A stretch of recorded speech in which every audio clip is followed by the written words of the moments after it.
2019లో మీ ప్రభుత్వం ఏర్పడినప్పుడు petrol diesel rate ఎంతో తెలుసా? 76 రూపాయలు పెట్రోల్ అయితే 68 రూపాయలు డీజిల్. అక్కడి నుంచి సంవత్సర కాలంలో మీరు పెంచిన రేట్లు ఎంతో తెలుసా?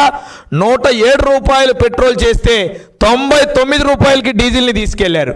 అంటే ఏకంగా మీ ప్రభుత్వంలో 41 రూపాయలు పెట్రోల్ మీద 31 రూపాయలు డీజిల్ మీద పెంచిన ఘనత మీది. ప్రజలందరూ ఇక్కడ సరి చేసుకోవాలి. కేంద్ర ప్రభుత్వం పెంచితే పెంచిన డబ్బులు కాదు ఇవి.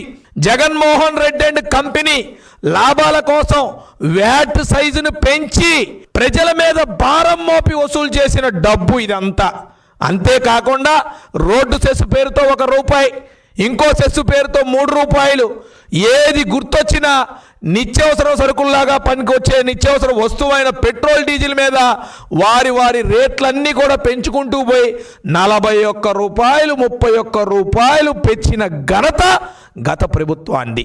మరి కనుక ఈ కూటమి ప్రభుత్వం ఏర్పరిచిన తర్వాత తీసుకుంటే ఈ 2 సంవత్సరాల్లో ఎన్ని రకాలుగా ఇబ్బంది వచ్చినా 1 రూపాయి ఎప్పుడైనా ఈ కూటమి ప్రభుత్వం మీకు పెట్రోల్ డీజిల్ ధరలు తెంపిందా?